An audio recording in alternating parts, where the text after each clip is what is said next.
girl, Far From Normal. And I want to especially thank Matthew Wirtha for being here. He's held my hand the last couple weeks in helping me move the puzzle pieces around the board. So he's been a really good friend. Thank you, Matthew. I have been battling a wicked cold. So if I have to stop and take a drink of water or, hack up a lung, sorry. I haven't read it today or yesterday because I wanted to have a voice today. So it has a running time of between 60 and 70 minutes. So is there anybody that thinks they might have to leave early? It's now 7:18. Because if you leave in the middle, I might have to write my next story about you. Okay? All right. And so things in the questionnaire, just sort of review the questionnaire so you kind of know what I'm looking for. I'm wondering if there's parts where you're confused. I'm wondering if the story has enough solid arc to it, a beginning, middle, end. I'm looking for things that are redundant, maybe boring. I spend too much time on it. So this is a labor of love for me, and we all think our children are beautiful, right? So I'm here for some, nitty-gritty stuff. That's why the name is optional on there. You can be as dead, bold, honest with me. I can handle it. I'm wondering if my character had enough change during the performance, and was there enough of a payoff at the end for you as a viewer? So this is a monologue style, one-woman show, and I toyed with, is it going to be monologue? Am I going to have other characters in there? I'm open if it's too much all the time, Robyn. And then was there anything else you wanted to know, more about? I guess we'll have time for any comments or questions at the end. And then the last question, I'm just wondering if I smell bad, and if I did, would you tell me? Okay. So I'm just going to leave these over here.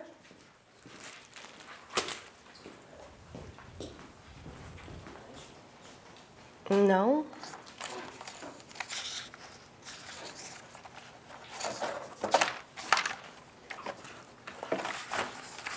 Oh, I took my whole script over here.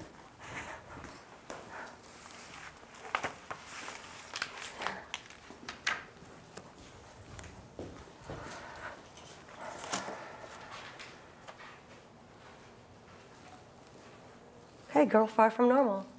A girl far from normal. How to divide by two and remain whole after a fatal wound to the heart and still make your morning meeting, by Robyn Bishop Marin. The lights come up. The song Dancing in the Moonlight by King Harvest is playing. The scene is an event space. On the wall is a sign, "Welcome to the Museum of Romantic Movies." There are 3 walls painted white. On these walls throughout the play, there will be stills and movie clips projected onto them. Right now, some of the most iconic romantic films are being projected. Robyn enters. She's looking date ready, wearing a coat and carrying a handbag. She's immediately moved by the music and her surroundings, and she starts to move to the music. Soon, the music fades. I love New York. The life, the opportunities, it's full of surprises. And it's so easy to bump into extraordinary happenings all the time. Things that only happen in New York. Over Hanukkah this year, I saw 2 guys, Hasidic Jews, I think. They parked a giant 12-foot menorah ice sculpture right on 3rd Avenue. It had real flames coming out of the candles. At top volume, some sort of Israeli, contemporary, Hanukkah, awesome house music was playing. It was coming out of the back of their van. One guy was spinning like pro-style turntable with lights and everything, and the other guy was lost in dance around the menorah. I mean, where else are you going to see that? I love to dance, and the music was really good. So I just kind of got down there for a few minutes on the sidewalk. It was so fun. You can be anything here. You can do anything here. It's all here. And they have a museum for everything. Oh my gosh, I love rom-coms because they always end happy. They find love again. And if the movie doesn't end that way, I never watch it again, ever. Robyn wanders, looking at the movies. Moonstruck. I love you, Nick Cage. When Harry Met Sally. Love Actually. The Holiday. Princess Bride. Sense and Sensibility. Move Over, Darling. The Notebook. Oh. You've Got Mail. It's complicated. They're all here. This museum was made for me. My whole life, I've lived in an actual rom-com, a real-life romantic comedy. Today, I'm meeting a guy here on a date. He better look like his pictures. One time, I went on a date with a Delta pilot from Match.com, who in his pictures looked like a real-life Ken doll. Just like this. I'm not kidding. And when he showed up, he looked like a real-life troll doll, like this.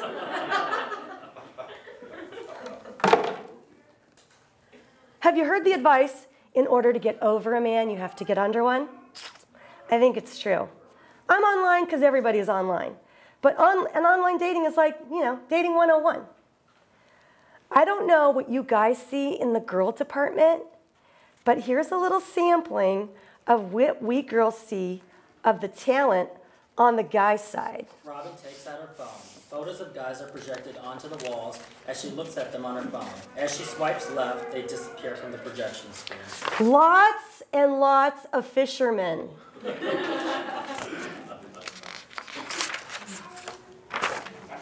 Why do you show us your fish? We don't want to see your fish. This guy cannot be serious. Dressed in a cow costume with his daughter? No.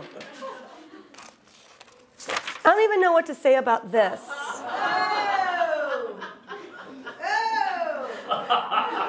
I am speechless. I'm just really confused about this one.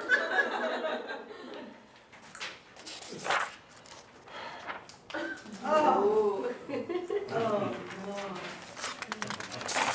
This one makes me really feel bad about my life. Mr. Weedhead. And this guy, Blueface, is just really scary. And then there are the ick pics.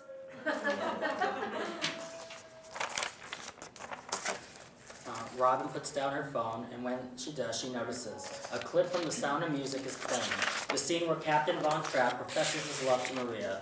It pauses right at the moment he cups her face in his hands. Okay. This right here, The Sound of Music, this is my problem. It's my absolutely all-time favorite movie. The first movie I ever saw. And so I figured, no, I knew I was going to marry someone just like the captain. I knew I was. I just knew I was going to have a great life, and to me that meant I was going to marry the man of my dreams, Captain Von Trapp, or a man very much like him that I won countless times when playing the board game Mystery Date that little girls play to win your dream date. I always won. Does anybody remember that game? There was no question he was coming. He was coming. And when I was 19, he showed up right on cue. LAFS, love at first sight. I'll never forget it. March 11, 1980, I was getting my makeup done for a photo shoot when this dark-haired, curly guy popped his head over the cubicle and said, hey, who are you? My name's Danny. I hope you're one of my models. Oh, my God. I know we didn't say that in 1980, but cute and personality, and I knew it right away. This was my guy. And he said he would take my picture for free. And he did, because 3 weeks later, we moved in together. When you know, you know. So we were at some friend's house, and they dug a pit in the backyard where they made this exotic dish I'd never heard of before, paella. We drank wine, we listened to music. I pretended to know what they were talking about as they went on about literature and art and philosophy, when all of a sudden Sotiris, the artist, the accomplished artist, says to me, so Robyn, what do you think the meaning of life is? Happiness. I just want to be happy. And the moment that truth came out of my mouth, I felt so stupidly small. But it was my truth. I was born with like a happy gene, if there is one. Danny and I were living in a $400 a month apartment that we could barely afford. I mean, we were scraping it. We were both working at night. I was on the graveyard shift at a grocery store and trying to get modeling gigs in the daytime. He was throwing papers for the Los Angeles Times, working on his photography career. And one day, he came home to tell me he'd gotten a great gig as the lighting guy on a spread for Hustler. No pun intended. And I was pissed. I did not want him to do it. But we needed the money, so he went to the shoot to go light up the hoo-haws while I covered myself in wall-to-wall polyester to go stock shelves at Alpha Beta. Great. So when I got home from my shift at 9 a.m., his car wasn't there. I thought, great. You know what? He didn't come home. But when I got up to the apartment, there he was, sound asleep. Guess what? His car had been stolen. And he ended up getting 10 grand for it. His dad told him that he should use the money to take me to Europe for the summer. We just met. And when he got back, he would buy him any car he wanted if he would go back to work for him, meaning he'd have to give up his, fashion photography. He had worked for his father right out of high school, but then decided at 22 to follow his passion for photography. If he hadn't taken that 6-month break, we would have never met. Destiny. So he told me many years later that his dad said to him, listen, a girl like Robyn is never going to hang out with a loser like you. He actually told him that. He called him a loser. He asked me what he should do. I said, I have no comment. I love you no matter what. And your dad is wrong about you. You are not a loser. Not to me. You're my captain. And I'm your girl, no matter what. His dad did not know how much I loved him. His dad was wrong about me. He took the deal and went back to work for his dad. We got married 2 years later, and it was good at first. But as we grew a little older, we had different ideas about how to be married, and twice in 2 years we got separated, and then we decided to get a divorce. But I couldn't sign the papers. I told him that I didn't like him very much, but I still loved him, and that we should give it one more try to make it work. My advice to everybody in your relationships is take it to the end of the road, like the roads in Alaska. They just end. You got to do everything. Travel as far as the road will go before you quit. You got to go until you can't go any farther. Then you get divorced when there's no path forward. So he agreed, and 1 year later, we had our first son. It was really hard for me to give up my career to be a stay-at-home mom. Could I trust him to take care of me? To never pull the rug out from under me, like my parents had? Should I trust him? But I wanted to be happy, so I did. I trusted him. Happy people trust. We had 2 more boys, and life went on.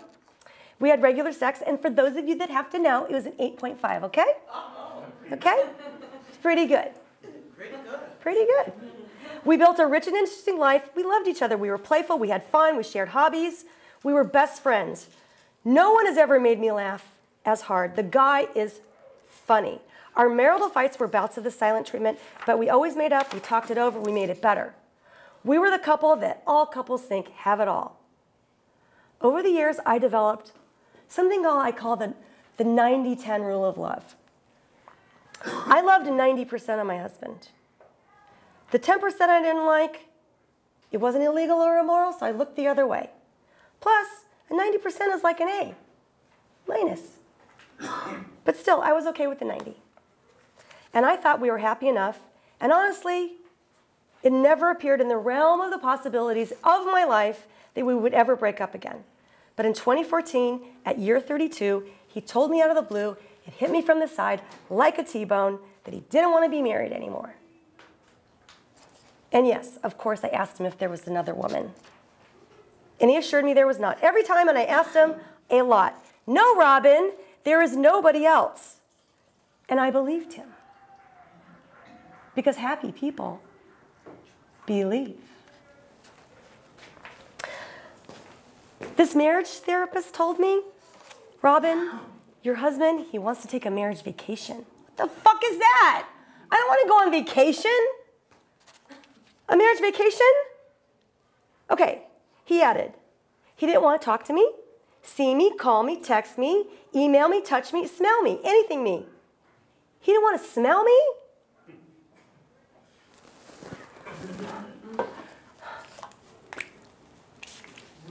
I don't smell bad. Who are you, mister? Your face is going on a milk carton because I don't know who you are and I want my husband back. Pronto. But over dinner one night, he said, you know what, Robyn? You're the strongest person I know. You know that scene? That scene from Something's Gotta Give, where Amanda Peet is with her mother, and she asks her mother to go in the city with her because she's got to meet her dad and the dad's new, much younger wife. And Amanda says, Mom, you know you can handle it.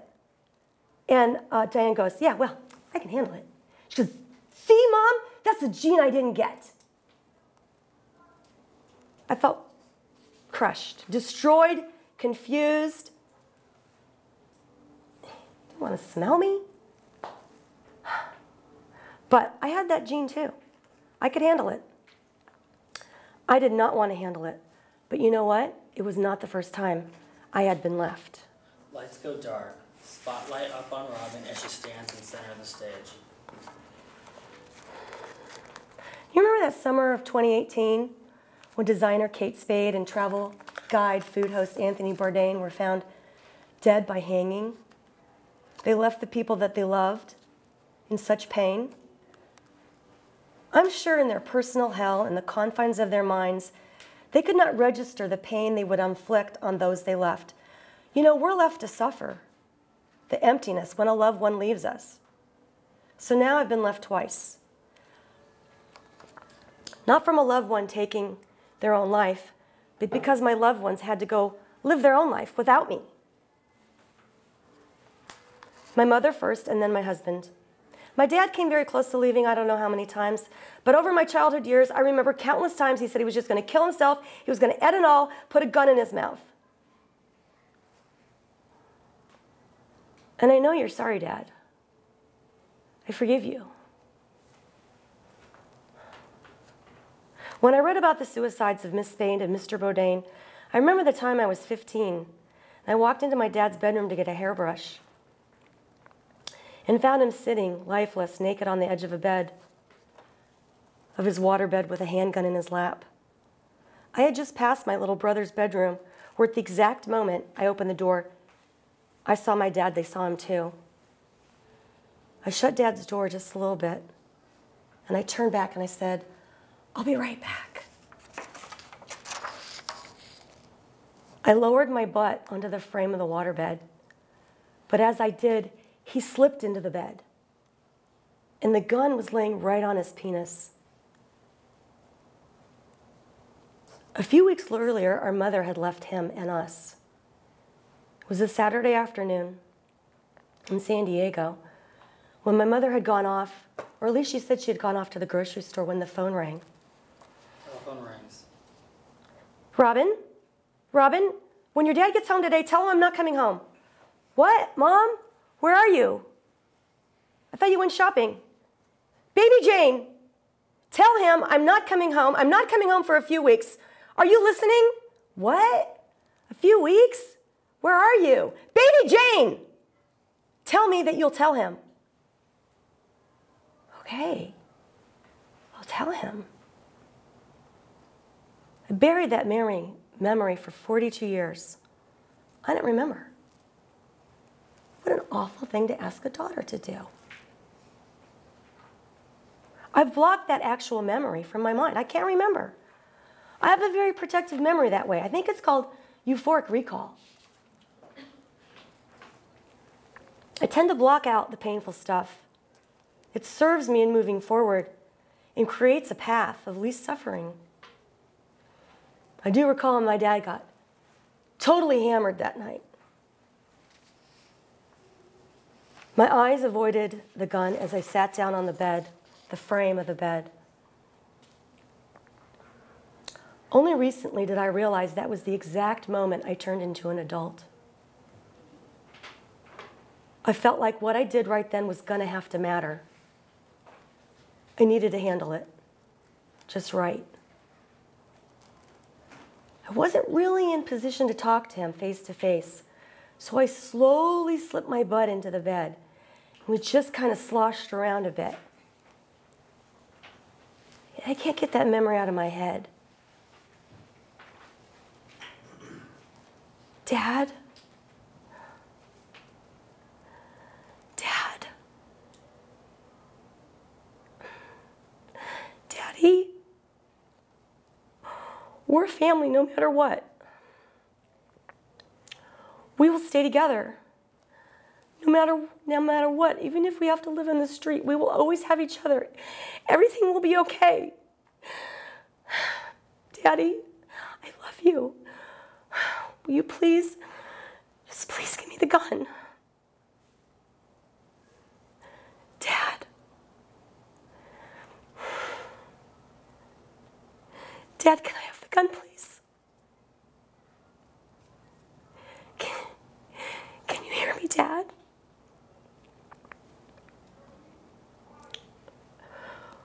Without looking at me or lifting his head, he gave me the gun. I'd never held it before. I pointed it to the floor. I reached over and I kissed him on the side of the face. And he struggled getting off the bed. I closed the door behind me without looking back. And I walked the gun through the hall. And the boys saw the gun. I put it under my bed. When I got to the boys' room, they were both in the bottom bunk, just their faces turned towards the door. And they had the blankets up around their necks. I got in and kissed them and told them I was sorry. They were just little kids, 9 and 4. I told them everything was going to be okay.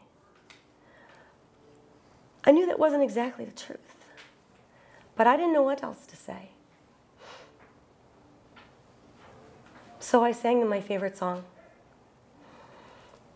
Raindrops on roses and whiskers on kittens, bright copper kettles and warm woolen mittens, brown paper packages tied up with string. These are a few of my favorite things.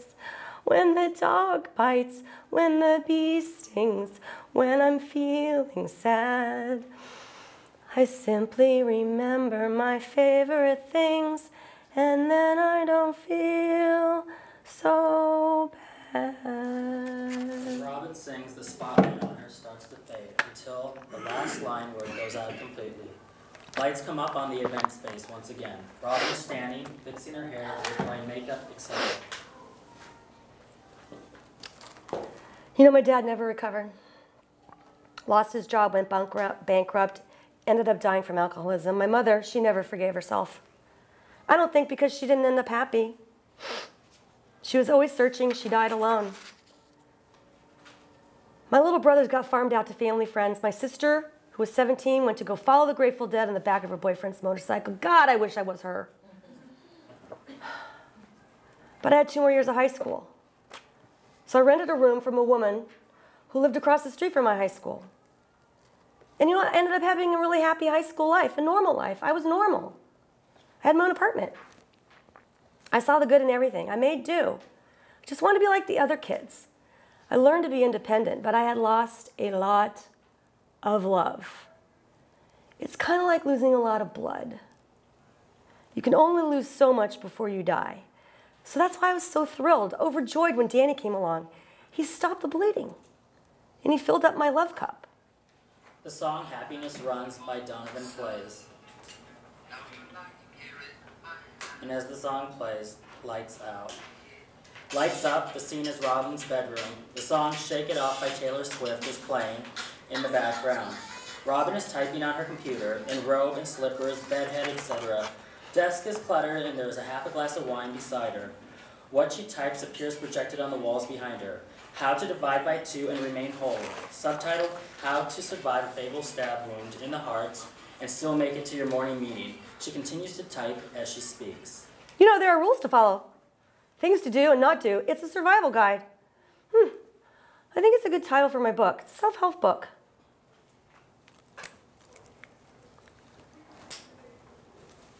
I always feel better with lipstick on, don't you? She hits the selfie camera, scaring herself so much that she throws herself out of her chair. Oh my God! She climbs back into her chair. Oh my God! Holy shit! Is that what I look like? Oh, this is bad. Bad, bad, bad. I look 100 years old. She applies more lipstick. The camera remains on.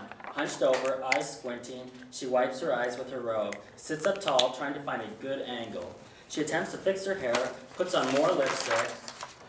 She puts a breast strip in her mouth and takes a gulp. Oh, they do not mix. God, that's awful. Why'd I just do that? I live alone. No one cares if my breath reeks. Still looking in the camera, she can't find a good angle. Oh, God, I look old. She goes old, from old, close-up old, so that old. all we can see on the screen is her nose. Oh, how'd I get here? Oh, I think I might be losing my mind. She reaches around aggressively, taking a picture of her husband that's taped behind the computer. Fuck you, you asshole. Leave me in my 50s. This time I fucking agree with you. You are most definitely an asshole. There, are you happy? I fucking finally agree with you. He always said he was an asshole. I'm an asshole. I know I'm an asshole. I would say, you're not an asshole. I love you. You're my captain. No, I'm an asshole. You know what? You are a fucking asshole. Fine. You win. She lights the picture on fire and drops it, then douses the fire with the wine. She takes her robe off, leaving her in boy shorts and a camisole. She uses the robe to clean up the mess. She finds some tape in the drawer and tapes it to the front of the computer. It shows on a large screen. I hate you. I hate you. I love you. I hate you. How's this work? I miss you. You fucking jerk. Looking at the selfie camera again, which shows on the screen, Shake It Off continues to play. I normally feel way better than I look, but right this second I actually look as crappy as I feel. Not nearly as bad as the day you fucking walked out of my life, but I gotta get my shit together. Lights out. Lights come up back on the event space. Robyn is crying, and a few seconds later, an egg timer goes off. You know, for the first few months after you left, all I did was cry. So here are some rules to follow if you're ever heartbroken.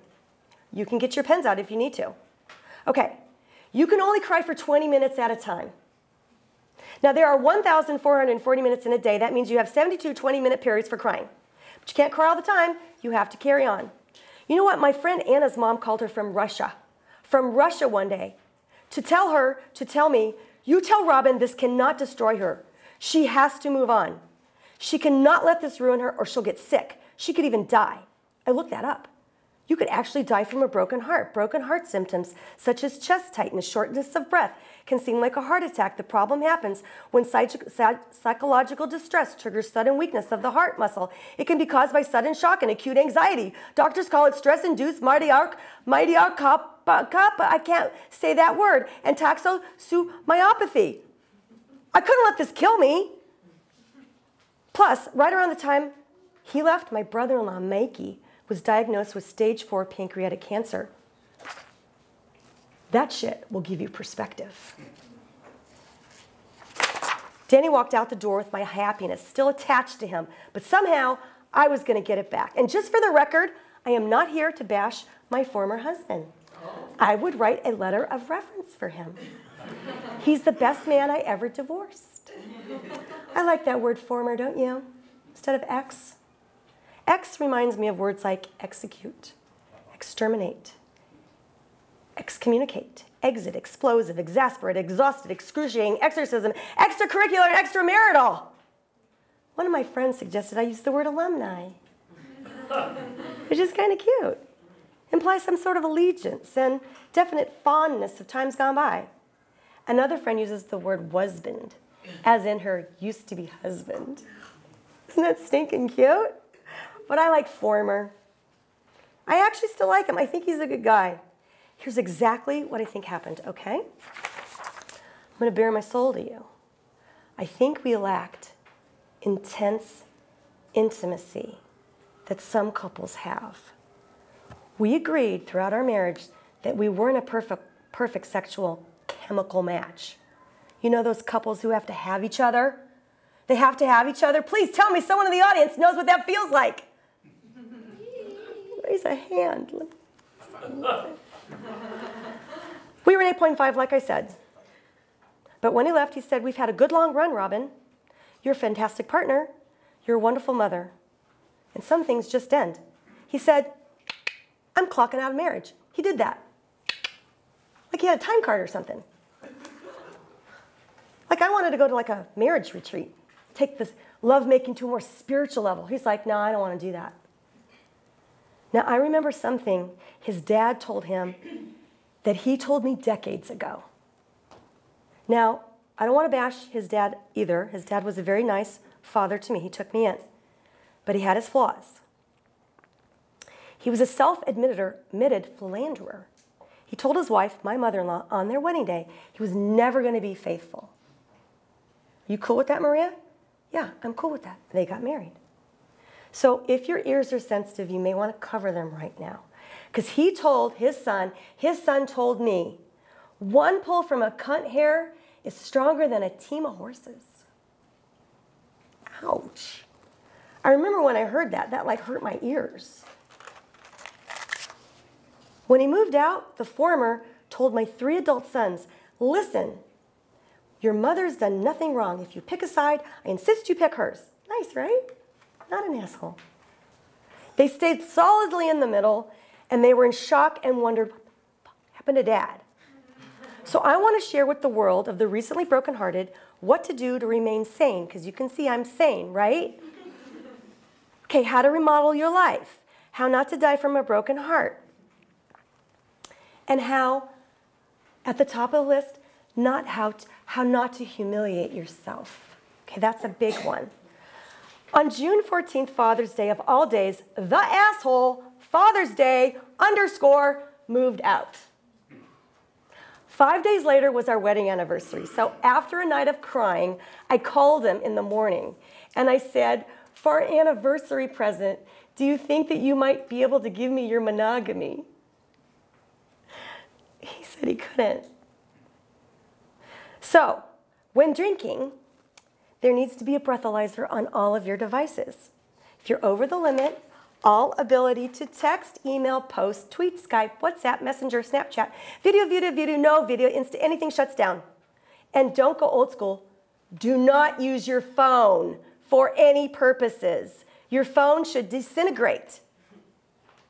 Because if you don't listen to me, you too could have a hustler-style, full frontal, quadruple X video floating around in space like I do. I was drunk. I was so drunk. I got drunk on our anniversary night, and I made him a video of basically touching myself everywhere, with close-ups, begging him and pleading with him to come back, and why aren't you here with me? So sad and so pathetic, and here's the kicker. I sent it to him in the morning when I wasn't drunk. And you know those videos that are really long and they don't send? Yeah, not this one. It's sent. All 10 minutes of it. Thanks, universe. And you know what he said? Do you want to know what he said? He said I looked pretty. I looked pretty. Will you delete it, please? Just delete it, okay? And I started praying like a mother to baby Jesus, teenage Jesus, adult Jesus, old Jesus, and Jesus' father that I would never, ever see it again. But it's out there. Don't go looking for it, okay? So here's an example of euphoric recall. Twice when I was married, my former husband told me, if I cheat on you, you'll never find out. Who says that to their wife? An asshole. So, I almost didn't. So let's recap. Do not drink and use your devices. There should be a virtual hand at your back that takes you directly to sleep, directly to bed. Do not pass go. No, directly to sleep, because if you say directly to bed, it sounds like you might be able to take someone with you to bed with you. And that's a horrible idea. Don't do that. I did it once. It was really good. Okay, so here's the deal. You're going to have to fight like hell to get your happy back. I hated the evenings. They were the hardest. In the daytime, I taught yoga.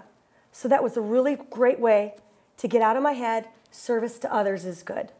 But in the evenings, they were freaking torture. So I signed myself up for classes. Monday, CrossFit. Hate that shit. Don't do that. Tuesday was a class called No Fear Acting. I never wanted to be an actor, and when the teacher asked why I was there, I said, because it's Tuesday night. Wednesday and Friday, ballroom dancing. Get your butt in the room, your head will follow. And it's really nice to be touched, even if you're touched by people you don't really want to be touched by. I understand why people hire people to touch them. Thursday, singing lessons.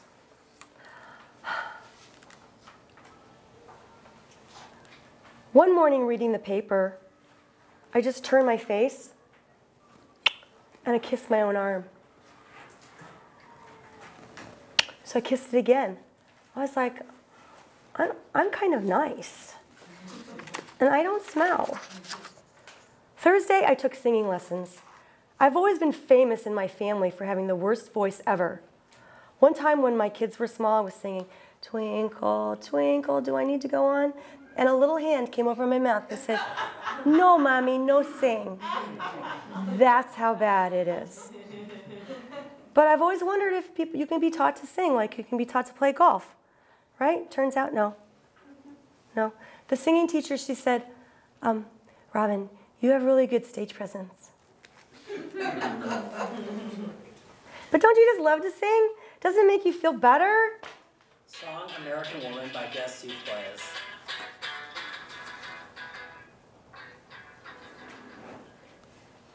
And then I took a stand-up comedy boot camp class. Quick Lights Out. The song clip I Have Confidence from the side of music plays and projects off the back wall. Lights up on a white spotlight at a comedy club. Robyn is off stage. Announcer's voice is heard. This next lady is a very funny woman. Please put your hands together for Robyn Martin. Marin. Marin. Oh, shit, that's me. Robyn enters into spotlight. Hi. So many years ago, my Aunt Betty, she told me that her vagina closed.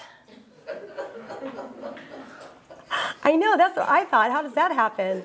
I mean, it's not like the baby's fontanelle that closes up over time. The vagina is a permanent opening of the body, like the holes in our ears. They don't close. In fact, they get bigger. So I asked her, okay, what do you mean? Is it like a use it or lose it type of scenario? But I knew that wasn't right because she loves sex and she would tell me about how much she loves sex. I was like, well, is it like closed like for hours of operation, like open between 9 and 5, closed for lunch between 12 and 1 type of close? She was like, no, honey, it's shut. I was like, wait a second, Auntie. Shut is different than closed. Closed implies that you'll reopen. They put a sign on the door, we'll be right back. See you in the morning, please come again. Shut is like a shorter word for shuttered, which is like locked down, dark, do not enter, we lost our lease, obsolete merchandise, they shop online. And so fast forward to 2016, I'm single and I find myself, what am I going to do about what old Auntie Betty told me? Because I definitely want to stay OFB. You guys know what OFB is, right? Open for business? Yeah, and I definitely want to stay OFB. And I don't have an FWB, but when you become single, if you're single, everyone's going to recommend that you get an FWB. You need an FWB. They will save your life. You need an FWB. Hey, Robyn, you should get FWB. FWB is the way to go. FWB is the way to go. And, your vagina could close. Okay. So I tried it. I don't like it. I don't like it. If I make love to you, I will want to fall in love with you. And so right around that time, I was really getting concerned about staying OFB. My girlfriend, Rosemary, she calls me and says, hey, Robyn, how you doing? Just checking in on you. I said, well, I'm okay. I'm kind of lonely. And without taking a breath, she goes, well, guess what? I got a new vibrator. You want to borrow it? No, Rosemary, I do not want to borrow your vibrator. I can't even believe she asked me that. We don't lend those things out. I do not want to borrow your vibrator. She says, it's okay, I've got two. No. I don't even think there's enough holy water in all of heaven, Rosemary, to sterilize that situation. And besides, you know what else I got when I got a divorce? I got half the checkbook. I can afford my own Rabbit Master. Thank you very much. So, a couple of years ago, I was thinking about spicing up my marriage like all of us do, and I go down to this adult fun shop in this plaza where I work, and I buy some Kama Sutra powder. You guys know what it is, right? It comes in a can. It's powdery. It's got a little feathery thing. And you guys ever seen it? You put all of your lover's body in and you lick it all off. It's really nice. Anyway, I'm leaving the store with my Kama Sutra powder, and Frank, the shop owner, says, hey, Robyn, I hope you enjoy that Kama Sutra powder. Whatever, Frank.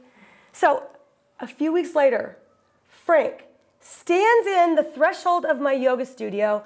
There's outdoor tables over here, people standing over there. He says, hey, Robyn, how do you like that Kama Sutra powder? Frank, boundaries, man. I haven't used it. I have a runaway husband. It still has its seal on it. Doesn't have an expiration date because I'd like to return it. And now, you know what? Frank, I need to buy the Rabbit Master, but I'm sure as fuck not going to buy it from you because you're going to want a full fucking Yelp review on it. I didn't say any of that. I'm too nice. I'm too shy. I just go down the street to a store where they don't know me. And I walk into the back room.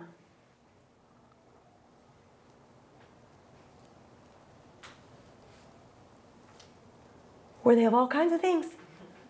All kinds of things I've never seen before, with lots of parts. I wouldn't even know what to do with that stuff.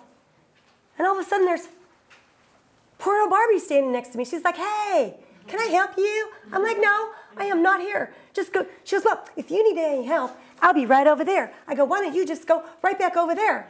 And I'm looking at my phone, because Rosemary sent me the Rabbit Master. You have to get the Rabbit Master. Do not get anything else besides the Rabbit Master. So I'm looking at my phone, and I'm looking at the wall, and I'm looking at my phone, I'm looking at the wall, and I don't see it. And I'm getting really, really frustrated. And I'm already really, really, really frustrated. And then I see it, and I grab that thing, and I head for the counter. When I realize it's $149 fucking dollars, and I say that out loud about that loud. And there's a flash of blonde back. It's Porno Barbie. She's like, well, it's $149 because it's worth it. And she takes my hand and she fires it up through all 82 things. Oh, wow. That is good. But I only need my thing to do one thing. Can you please go into the back room and find me something under 50 bucks that'll keep me OFB. She's like, oh, what's OFB? I'm like, you don't need to know. She goes, I need to know. I'm here to help you. I go, you don't need to know. She goes, does anybody know what OFB is in here? So I was so frustrated. I just ran out of there. I never did get the Rabbit Master. Because I got a boyfriend. I got a boyfriend. I got a boyfriend.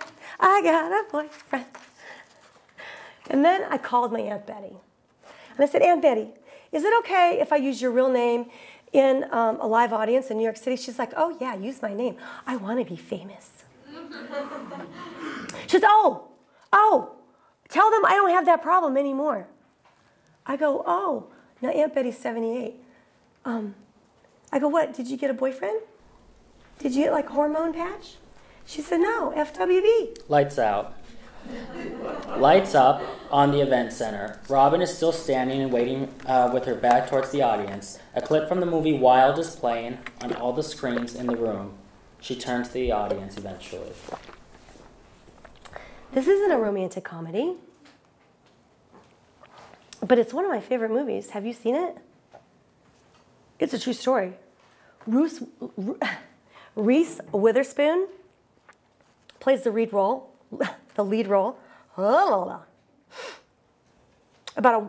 about a woman whose life falls apart because of her deep sorrow of losing her mother to cancer. She turns to drugs and falls into the grips of heroin use. She ruins her marriage to a good guy. She decides to walk the Pacific Coast Trail. It's a hardcore hike for hardcore hikers. She's not a hardcore hiker. She says, I'm going to take this walk and I'm going to walk myself back to the woman my mother always thought I would be. Isn't that a great line? I'm going to walk myself back to the woman my mother always thought I would be.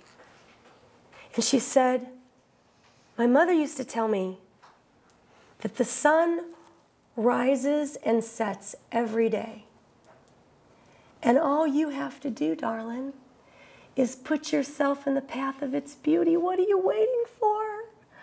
Go live your life. Go live your life. Lights out. Lights up on Robyn's desk. She's typing. Another thing you have to do, change your passwords on all your accounts. Make them your mantras. We all have passwords, right? You don't remember them, right? You type them all day into your devices. You might as well make them meaningful. One of my first yoga teachers explained to me that a mantra is a thought that protects the thinker. Good thoughts protect. I love that. Don't you love that? As Robyn types, what she types will appear on the projection walls behind her. My main password for the most of the time I was married was N823, Yankee Tango JR. N is the first letter of all commercial airplanes as their identifying tail number. Danny was a private pilot, so I used that to start my password. We were married in '82. We have 3 sons. Yankee, Y, for me, I'm an American. T for Tango, a nod to his birthplace of Argentina. And JR, that's me again, Jane Robyn. It was the easy password to remember because it was meaningful. But when we split, I needed to change that password. Typing that into my devices all day long totally reminded me that we were not a we anymore. I needed to change my thoughts in order to change my circumstances. I'm changing my destiny. I want to find love again. That's my new password. Find love again appears in large capital letters all over the screen. It hasn't actually happened yet, but I'm a romantic, a hopeful romantic. Scene from Pride and Prejudice projects on the back wall, where Mr. Darcy is walking towards Miss Elizabeth's house in the last scene. The clip pauses at the moment when they see each other. I'm sure my next love is taking a long, slow, too slow walk to me, but I'm certain of it. He's got to see me. I'm one waving the big frickin' flags over here. So it's been a few years since Danny's been gone. I'm getting my happy back. When I got a phone call from an old friend who says she knows my husband left me for another woman and has information to prove it. And do I want it? Do I want it? How long have you had it? 2 years? You've had it for 2 years? She said she's going to send me a package in the mail. A few days later, I check my mailbox on the way to go teach yoga. I throw the envelope onto the seat of my car and I head for the yoga studio. Lights out. In the darkness, the song Breathe starts to play by Alexa Murdoch.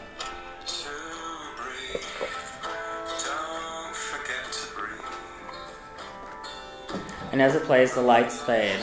All the romantic movies that were mentioned by Robyn earlier are being projected in silence on the projection screens. When the song ends, all the projections disappear into black. Lights up on Robyn's yoga studio. A projection on the wall is of the open package strewn across her work desk. Robyn enters. No one in here is fucking breathing. Take a fucking breath. Warrior 1. Curbs, you know what? They come up fucking fast. Circumstances of life, they happen at a rapid pace. You better be prepared. This is a yoga practice. You are practicing for shit you do not know that is coming. The black swans of your life. Yeah, look that one up. Did you ever see this picture? This picture of Madonna? It was on the cover of Vanity Fair. Okay? She's got, like, I'm zenner than you are. She's got her leg wrapped around her head like a boa pose. Does anybody need to do this? That's what I saw when I fucking saw it.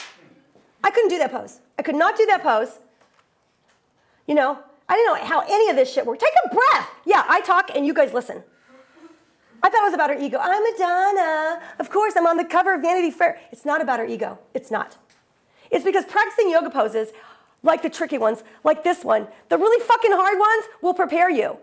They teach you to fucking breathe when you can hardly fucking breathe. They teach you to find grace when you feel like Frankenstein.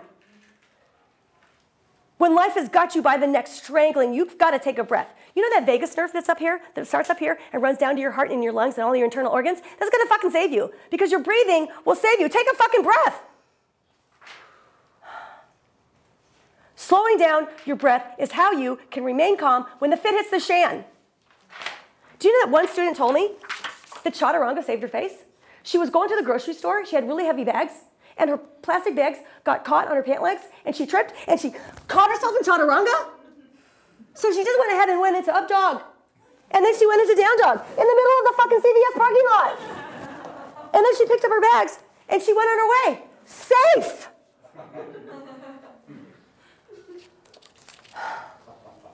Is anyone feeling like a fucking warrior in here today?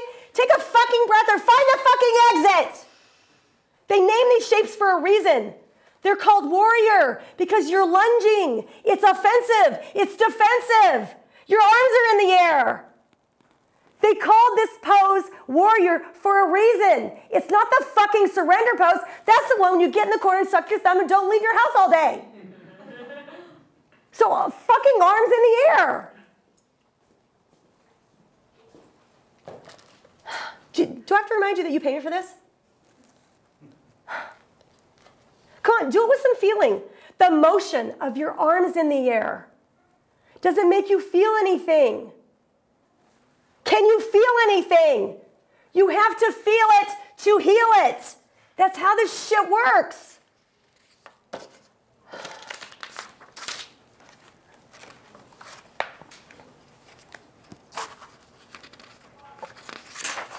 Go ahead. Put your arms down. I don't care. But let me ask you this. What would you go to war for? Who would you fucking go to war for? You don't feel like a warrior on some days? But you got to fight to fight? You get your butt in this pose and your head will follow. Because sometimes you are going to feel like shit. And so on those days, you have to make something else happen, different.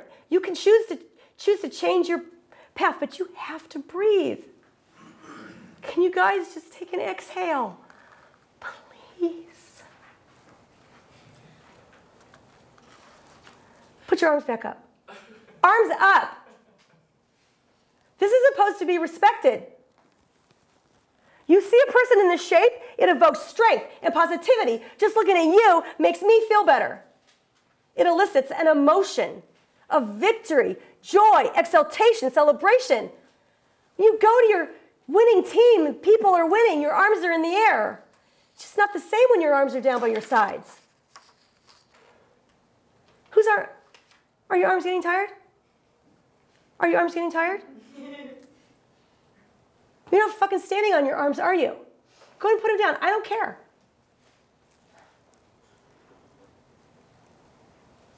Warrior 2. Warrior 2.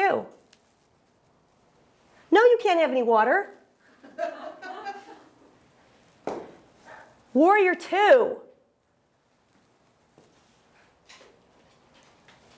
You know that airplane that landed on the Hudson? Everybody remembers the plane that landed on the Hudson. I'll never forget the first time I was in an airplane at 36,000 feet. I was over the wing at a window, and I jammed my husband in the side. I said, honey, look, the wings, they're moving. He said, it's okay, honey. They're really strong, and they're really flexible. Oh, okay. Okay. And then when that plane landed on the Hudson, boom! Then what happened? Does anybody remember what happened? Who remembers what happened? All the people got out. All the people got out and got onto the wings. All those souls. Your arms are strong like that. Your arms are strong like that. Take a fucking breath. You're strong like that. Who carries you? Lights out. Backstage, we hear Robyn crying. Slowly, the lights come up. Robyn is only seen in an exaggerated silhouette, maybe twice life-size, along the back wall. All other walls resemble the inside of a yoga studio, which is dimly lit with candles. The song Girl Crush by Little Big Town starts playing. Robyn's silhouette is dancing to it. The song fades soon into a metronome, and as the sound of the metronome continues, her silhouette fades. The back wall becomes part of the yoga studio. Spotlight up, Robyn is standing center stage. Okay, so here's the deal.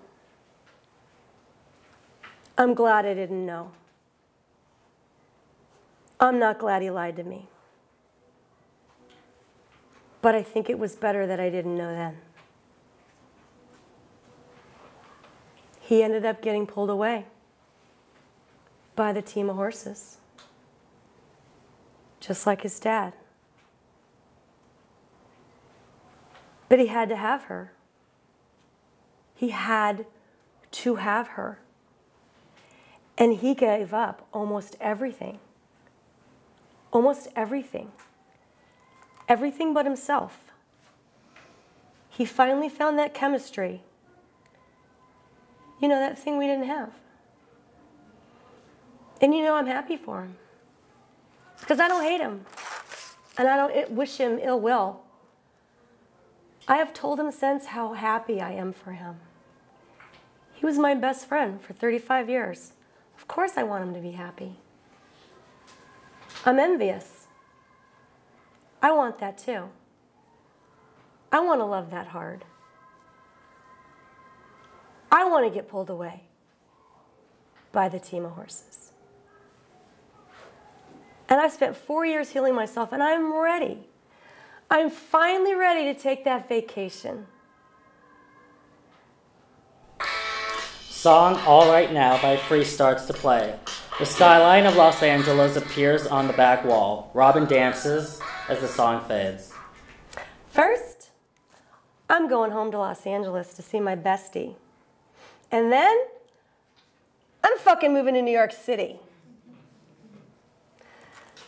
Like the rest of all the newly enlightened people, my best friend Candy, former party animal fun, pot-smoking fun, martini-loving fun, good time fun friend, has found religion in a gluten-free, no fun, wheat-free, no fun, meat-free, no fun, alcohol-free, no fun, tobacco-free, no fun, sugar-free, no fun fucking lifestyle. And I'm staying with her, and she tells me she's got some surprises for me, and I actually feel an intervention coming on. She mentions a cleanse. I'm fine. I don't need to cleanse. I tell her I'm clean. And all those people who cleanse are just trying to be fashionably anorexic. I like to eat too much. I can't cleanse. I can't do it.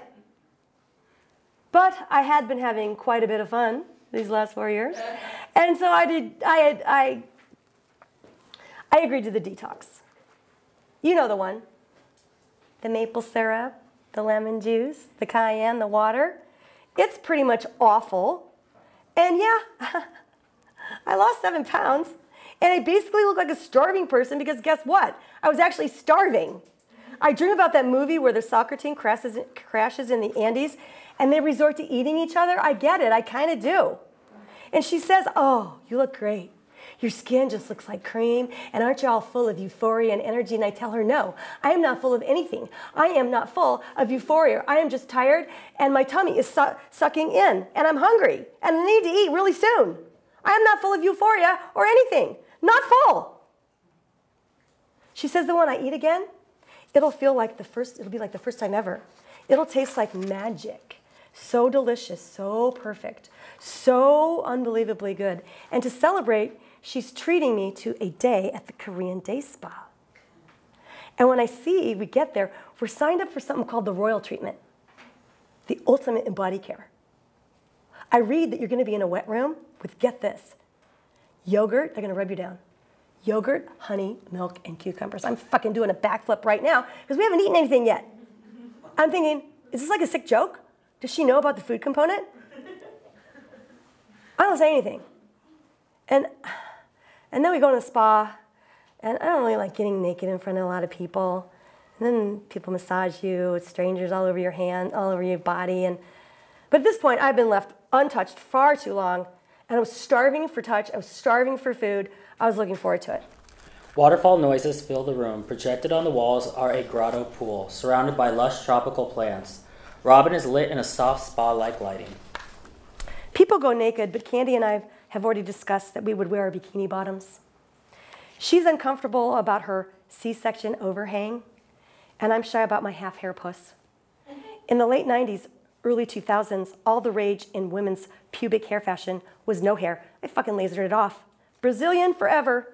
No more. Like a 12-year-old forever. Shit, that was stupid. It's like a tattoo. There's no taking it back. Well, I'm sure that fashion's all but dead, and I can't grow a full man back to save my life. So I have this very pathetic looking piece of hair art down there that just looks like hell. Just a few hairs going in every direction, and then the lips. Oh, I don't want anybody to have a look at those. Sometimes I don't even want to look. I do love her, my vagina, but vaginas feel so much better. I mean, they feel so much better than they look. Wow, me and my vagina, we always seem to feel better than we look. When Candy said she wanted to wear bikini bottoms, I was in. No one needs to see what I have or don't have going on down there. So I glide my body into the warm water, and Candy and I, who normally tie it, who can put the most words in a single breath, become silent. And we move into different places in the water, and it's hot. Oh, it's hot. But I'm starting to walk the pool in like this kind of spiritual, prayerful way. And I slip under the surface, just leaving my face exposed. And suddenly, the Holy Spirit enters my body, completely consumes me. And I'm floating. And I feel like I'm being born and baptized. And I get on my knees, and I draw my head back, and I fall in love. I fall in love. I've been determined to fall in love again. I just had no idea it would be with myself. And the love engulfs me the way the love did when I first saw my first child. It's like a love you've never felt before. You've never felt the depths before. And Pachelbel's canon starts to play in my head. And I am the mother, and I am the child. And this song is so significant because it's our Lamaze song. Madison's Lamaze song. And I'm crying, and the water's dropping into the mineral water. My eyes are crying, and I'm dropping into the mineral water, and it's pouring over me, and I'm pouring into it. And then I feel God's hand at my back, and I stand. I put my hands in prayer over my head. You anoint my head with water, my cup overflows. In an instant, pure, ecstatic joy heals my broken heart. I am God's child. Spa music plays.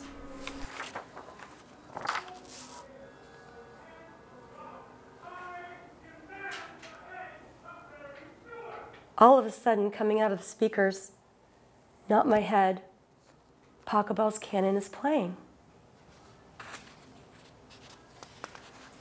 We sit in the waiting room enjoying the special company only best friends can share, sometimes talking and sometimes just sitting in silence.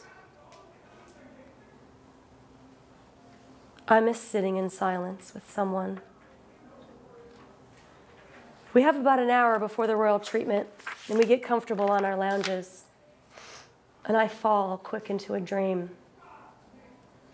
The film Dancing Lessons is projected on the wall, where Susan Sarandon's character is meeting the PI. I'm Susan in the dream. There's 7 billion people on the planet. What does one life really even mean? In a marriage, you're promising to care about everything, the good things, the bad things, the mundane things every day, all the time. In a marriage, you're saying your life will not go unnoticed because I will notice it. Your life will not go unwitnessed because I will be your witness.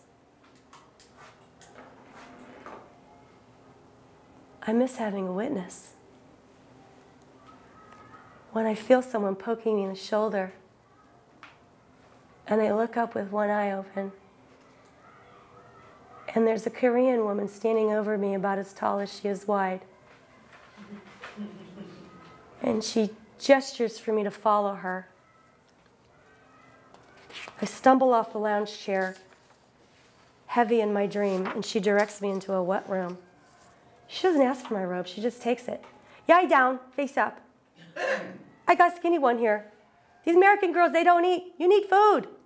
Lie down, face up. Lie down, face up, no towel, no blanket, face up, sunny side. I'm hungry and I'm afraid, and now I'm feeling really vulnerable. Do you hear me? I got another skinny one over here. Man, she's skinny. She tiny like baby bird. She may be kind of pretty. Maybe she used to be pretty. She needs sleep. She look like she cry a lot. She need food and sleep. I close my eyes and immediately buckets of hot mineral water are being poured over me. I gasp at the delightful feeling.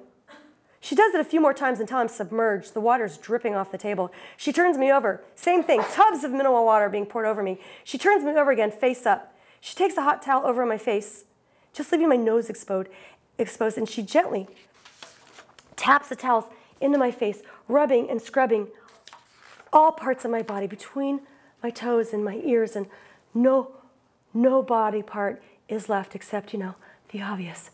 And my eyes are closed, and I'm starting to drift, and I'm in a dream state.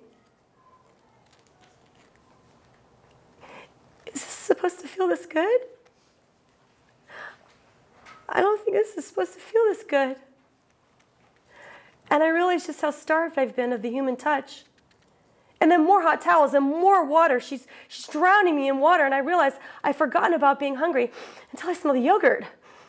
And my belly does a backflip. She starts rubbing this yogurt all over my body, and I open my mouth, just hoping some just veers in there. And I have this urge to just grab her hands and put the yogurt in my mouth, and some lands in there. Oh my God, this girl crazy. She looked like an idiot.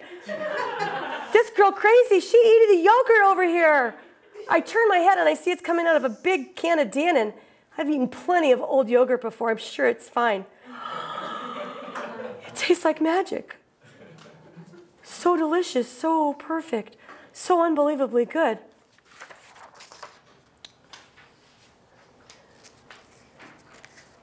More tubs of hot water being poured over me, and more towels and more tubs of hot water, and I am audibly cooing now. And she passed me dry, and then she starts in with the honey. And I just open my mouth, and she just squirts it in my mouth. She looked like crazy bird over here who fell from nest. Oh my gosh, she crazy. It tastes like magic. So delicious, so perfect, so unbelievably good. I'm smiling and I'm keeping my eyes shut tight. I'm so hungry and I'm so happy and I'm so confused. And she pours the honey all over me, breast and all. Holy shit, this is the best non-sexual event of my life. She asked me to stand up, to hose me off. I can, but I don't feel the floor. And I just scoop some off and put some more in my mouth. And she doesn't act like I'm doing anything weird. Like you do when they do weird shit and you love them. You forgive them. Because happy people forgive. So back to the table, more tubs of hot water. It feels like satin over my body. And then the milk treatment. She tells me to sit up. Wash your face. She puts the milk in my hands. I drink it. I'm like, can I have some more, please? Can I have some more, please? She says something in Korean to me, and I don't understand. I don't care. And suddenly, she gives me some sort of sympathetic motherly look, squirts more into my hands. It's pure love. I'm yours. Thank you for taking care of me. She covers my whole body in hot towels and then more tubs of hot water. I am in utero.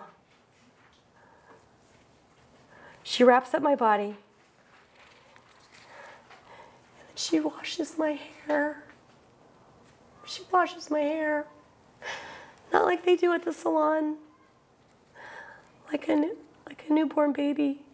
Like a newborn mother washes her baby's hair.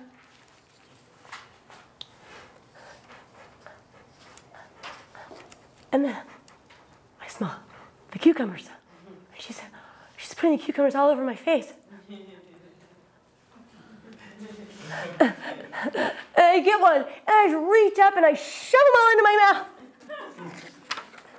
And I open my eyes, and she's vanished. I roll off the table, I grab the Dannon, I guzzle the Dannon, I get back on the table, I am laughing and choking and rolling all over the place. And Candy goes, "What the hell is going on over there, Robyn?" And it's been 80 minutes of pure bliss. She comes back, and she hands me my robe.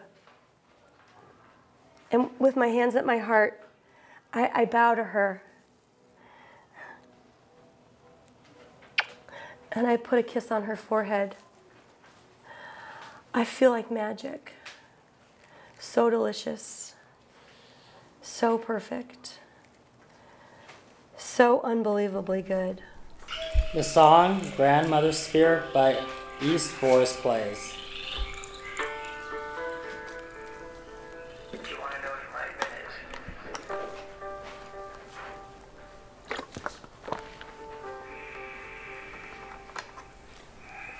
Lights out. As the music continues to fade drastically into the sounds of New York City, skylines of the city are projected on the back walls. A band leader says, 5 minutes to New Year's, get your champagne ready and cozy up to your people. You're about to ring in the new year in New York City. Robyn enters. She is dressed in New Year's Eve finery. God, if you can't kiss a random man on New Year's, when can you? I looked everywhere. I looked everywhere for one man without a ring that I could kiss. I couldn't find one, not one. And so I just stood there, watching the band count down. The band leader counts down. 5, 4, 3, 2, 1. Happy New Year! My whole life went silent. I couldn't hear anything anymore. And I just thought, I'm alone. I'm completely alone for the first time in my life. On New Year's, no partner, no parent, no child, no sister, no brother, no friend, no dog, no grandma fast asleep. I thought, you know what? I'm good. I'm okay. This heartbreak, it's survivable. The film Love Actually plays. It's the first scene at Heathrow Airport. The film pauses. Whenever I get gloomy with the state of the world, I think about the arrivals gate at Heathrow. General opinion makes out that we live in a world of hatred and greed, but I don't see that. It seems to me that that love is everywhere. Often it's not particularly dignified or newsworthy, but it's always right there, fathers and sons, mothers and daughters, husbands and wives, boyfriends and girlfriends, old friends. When the planes hit the Twin Towers, none of the phone calls from the people on board were messages of hate or revenge. They're all messages of love. If you go looking for it, I got a sneaky feeling you're going to find that love is actually all around. The film clip fades to black. I see couples kiss and kiss again and hug. I saw so much love that night. Everybody kissing everybody, turning and kissing all the people that they were with. No one walked up to me, and I walked up to no one, and I took a deep breath. I surveyed all the love in the room, and with a new sense of calm, I went home. As I fell asleep that night, I decided to try some lucid dreaming. Do you know what lucid dreaming is? For those of you that don't know what lucid dreaming is when you're dreaming and you know you're dreaming. And you get so excited that you know you're dreaming that you wake yourself up. And the concept is if you can stay asleep when you know you're dreaming, because our imaginations are off the hook when we're dreaming, right? I mean, crazy shit happens. We never question it in our dreams. So if we can imagine what we want in our dreams, craft your dream, you could actually make it happen in your real life. So I thought, I'm going to try some lucid dreaming tonight. It's New Year's Eve. So what you're supposed to do is you get in your bed, and you get comfortable, and you say 3 things. Say, I want to remember my dreams. I can remember my dreams. I want to remember my dreams. I got all cozy. And I said, I want to find love with a man again. And I go to sleep. And I wake up a couple hours later. It didn't work. No dreaming. So, okay, I'm going to try this again. So I did the 3 things again. I want to, I will, I can remember my dreams. And I go to sleep. And I'm in a dream. And I'm in the most passionate kiss of all time. And it's my former husband. And I pull the emergency brake on the dream. I wake up, I stomp around my bedroom, I go to the bathroom, I get some water. No! No, no, no, no, no. That is not what I want to dream about. But calm myself down. I try it again. Get in the bed. I want to, I can, I will remember my dreams. I want to find love again with a man. And I'm dreaming. And I know I'm dreaming. And I'm in the Caribbean. And it's really windy. And I'm sailing this little boat. And I'm trying to pull it into a harbor. And as I'm just about to crash into some million-dollar situations, a man dives into the water. He gets on my boat. He lashes the sails. He pulls the boat in. And you'll never believe who it is. It's Howard Stern.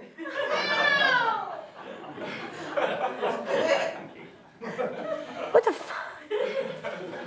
I say to him in my dream, what the fuck? Howard, I don't like you. I've never liked you. You misogynistic asshole. Creep, creep. How is this possible? Oh, baby, you know, that's just my radio persona. In the movie, I've hated you for a long time. He goes, no, baby, this is who I am. You fall in love, you know, with the real guy. With the real guy. I'm like, oh, okay. I wake up. Now, I love feeling in love again, but Howard Stern? You gotta be kidding me. I just kind of figured, what's the message? Maybe the message is, I'm going to fall in love with someone I least expect.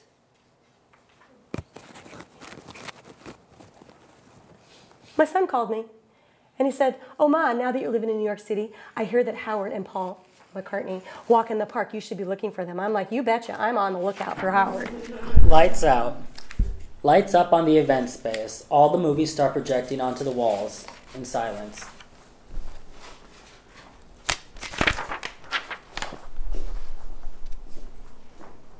These movies, some of them I've watched dozens of times. They're like living things to me. They're like my closest friends. They never disappoint, these movies. They're a sure good thing, sure feel good thing.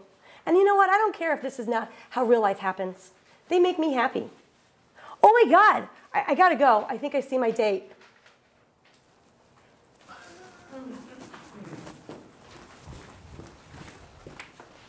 The end. I lost it. I lost the last page. I lost the last page. Oh, thank you.